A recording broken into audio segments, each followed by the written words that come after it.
Rusia melancarkan serangan rudal balistik ke ibu kota Ukraina, Kiev dini hari tadi. Serangan tersebut menyebabkan kebakaran dan kerusakan di 3 distrik, Darnitsy, Obolonsky, dan Solomiansky. Akibat serangan di Kiev, 3 orang mengalami luka-luka, 2 diantaranya dilarikan ke rumah sakit.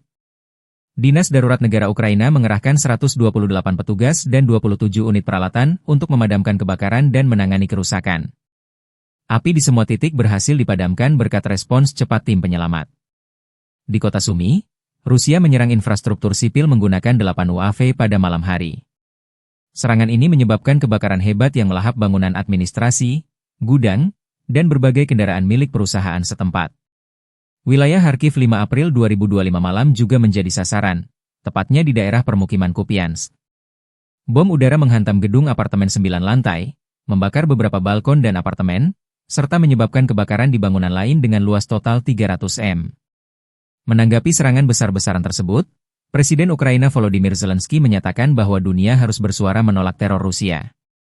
Ia menegaskan bahwa diam terhadap kekejaman ini hanya memberi ruang bagi agresor untuk terus bertindak brutal. Zelensky menyerukan agar komunitas internasional memberikan tekanan nyata terhadap Rusia demi menghentikan perang dan mempertahankan kemanusiaan. Sehari sebelumnya, serangan rudal Rusia menghantam kota Kryvyi Rih, Ukraina, pada 4 April menewaskan 19 orang, termasuk 9 anak-anak. Serangan itu menewaskan 19 orang. 9 anak-anak termasuk di antara korban. 74 orang lainnya mengalami luka-luka, dengan korban mulai dari warga lanjut usia hingga bayi berusia 3 bulan. 37 dari yang terluka telah dirawat di rumah sakit. 2 anak, berusia 5 dan 8 tahun, dilaporkan dalam kondisi kritis, bersama dengan 15 korban lainnya yang dirawat di rumah sakit. Presiden Ukraina Volodymyr Zelensky mengomentari serangan itu, Rusia menyerang setiap hari.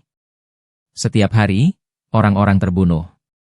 Hanya ada satu alasan mengapa hal ini terus berlanjut. Rusia tidak menginginkan gencatan senjata, dan kami melihatnya. Seluruh dunia melihatnya.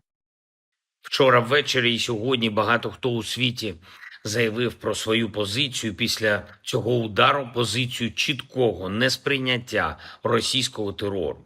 Всім, хто це бачить і не заплющує очі, а говорить чітко і ясно правду, не тільки ми в Україні, а весь світ має бути вдячним. Замовчувати те, що це саме Росія вбиває дітей балістикою, це неправильно, це небезпечно. Це тільки підбурює покидьки в Москві.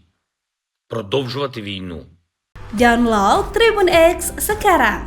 Menghadirkan lokal menjadi Indonesia.